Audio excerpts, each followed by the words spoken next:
Tov, j'espère que vous avez passé un bon Shabbat. 17 Tammuz, 17, la valeur numérique de Tov, de bien. Un Shabbat dans lequel on doit rajouter encore plus dans la joie, vu que c'est un jour de jeûne. Le Rambam dit lorsque Mashiach va venir, que tous les jours de jeûne vont se changer en jours de joie et d'allégresse. Et aujourd'hui, ce Shabbat, on a déjà eu un goût de ça. C'est un jour de jeûne, c'est le 17 Tammuz. Et pourtant, ou bien Simchat Rem, le Midrash nous dit Eloa Shabbatot, le jour de vos joies, donc c'est les jours de Shabbat. Donc c'était un jour joyeux, c'était Shabbat, alors que c'est un jour de jeûne. Un goût de ce qu'il va y avoir lorsque Mashiach va venir. En plus, maintenant, sûrement vous êtes en train de faire le repas de Souda, de Melav et Malka, qui accompagne le Shabbat. Et qu'à chaque fin de Shabbat, on fait ce repas qui est important.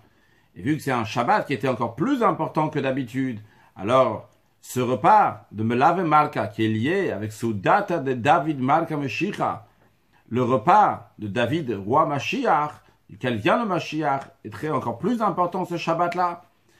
Donc sûrement en train de le faire maintenant avec grandeur et largesse. Pour l'histoire, le Rav Shaliach du Rabbi au Maroc pendant des années raconte. En 1971, c'était le mois de Hadar, nous avons organisé pour les enseignantes de notre école un voyage chez le Rabbi. Nous avons acheté 30 billets pour voyager du Maroc, Casablanca, jusqu'à New York pour être chez le Rabbi.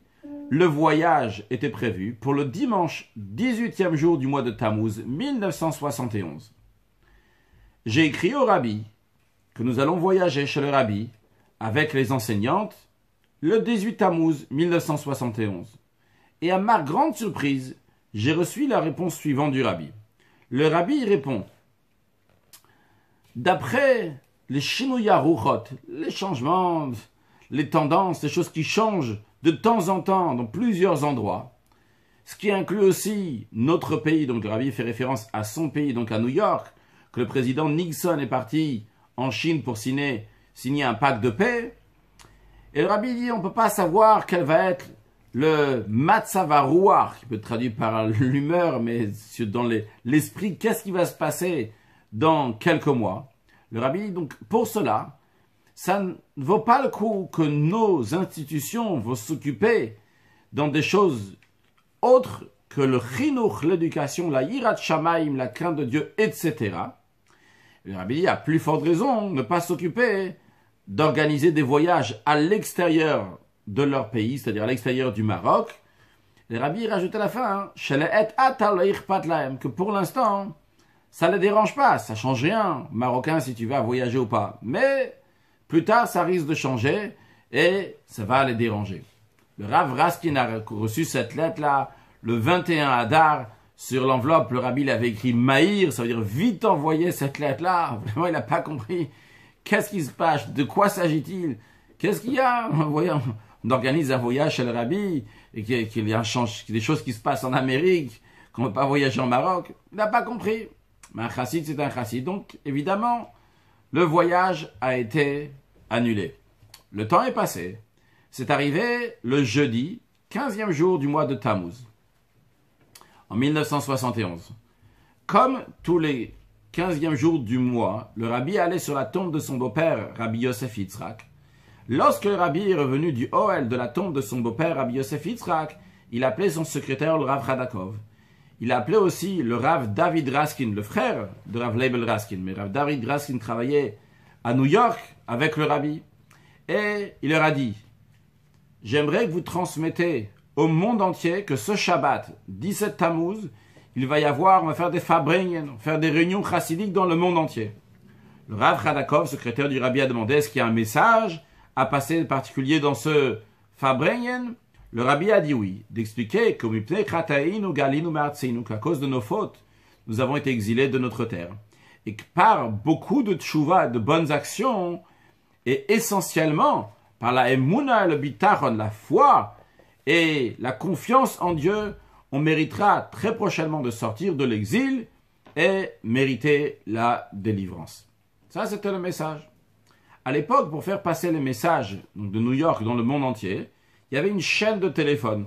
Donc, on appelait certaines personnes. Ces certaines personnes, chacune d'eux était responsable d'appeler encore d'autres personnes. Donc, c'est ce qu'ils ont fait. Ils ont appelé les responsables. Le Rav Leibel Raskin raconte, vendredi matin, j'ai reçu un téléphone du Rav Nachman Tzudak. Moi, je n'étais pas à la maison. Quand je suis revenu, on m'a dit que Rav Nachman Tzudak a essayé de m'appeler. Rav Nachman Tzudak, c'était lui qui était un chaliard du Rabbi à Londres. Et il était responsable d'envoyer les messages dans toute l'Europe et en Afrique du Nord.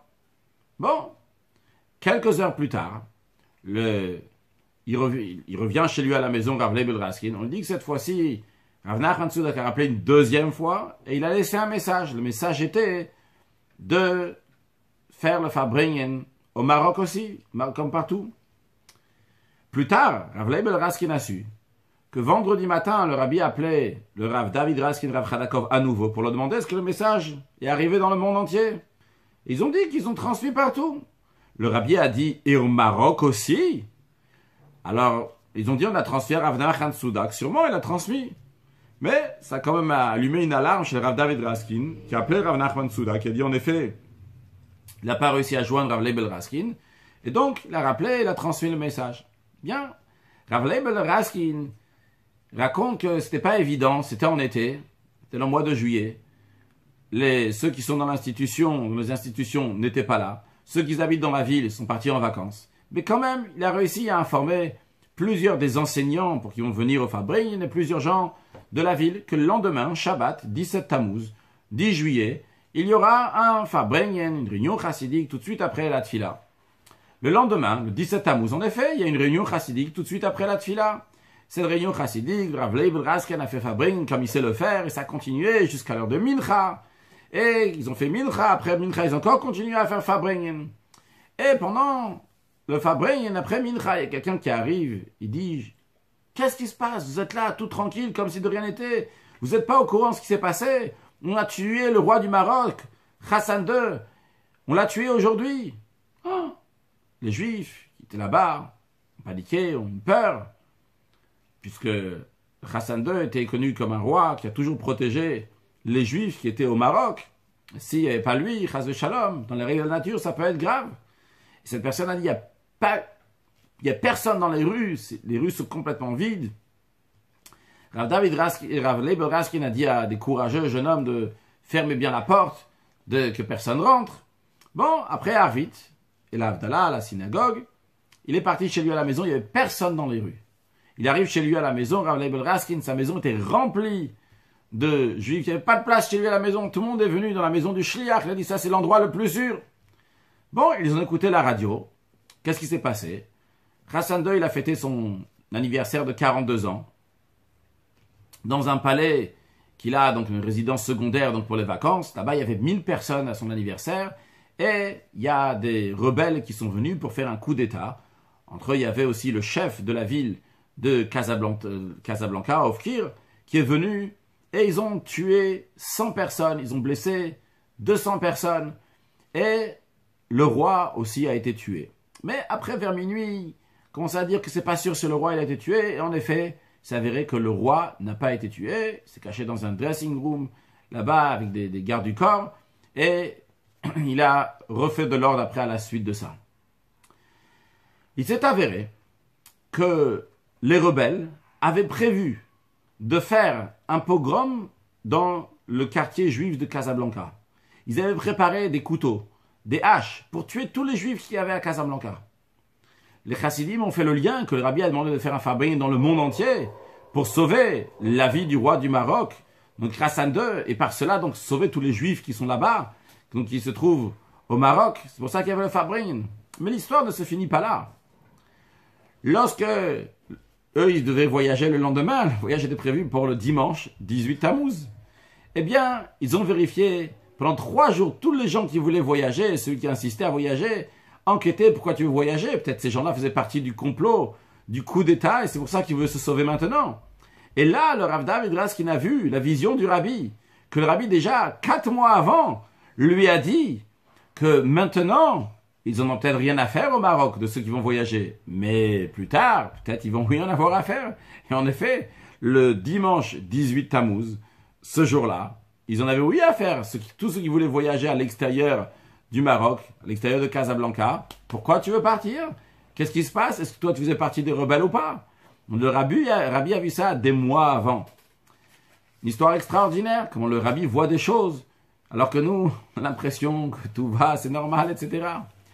Alors le rabbi a dit plusieurs fois que notre génération, la dernière génération de l'exil, est la première génération de la délivrance. Le rabbi a dit en tant que prophétie que Ototku Moshiach, Moshiach il arrive très prochainement. Des fois, on ne comprend pas. Pourquoi le rabbi a dit ça? Olam Kemina Gonoeg, le monde il continue, tout va normalement. Qu'est-ce qu'il y a maintenant qu'on dit tout d'un coup les choses vont changer, que Mashiach va arriver? Mais la réponse elle est, tu comprends que tu comprends pas, mais finalement le rabbi voit des choses. Et quand le rabbi voit des choses, et en plus, il les partage avec nous, il nous les transmet, c'est pour que nous, on va se prendre en main, se préparer en rajoutant des actes de bonté, de bienfaisance, pour se préparer à la venue de Mashiach. Que Dieu fasse, que déjà dès ce soir, il y aura la venue de Mashiach. Et comme cela, demain, il n'y aura pas de jeûne, ça fera partie des jours qui vont se changer en jours de joie et d'allégresse. Et on va faire une Chanukah Tabayit, l'inauguration du 3e temple, avec la venue de Mashiach, now, Shavua Tov.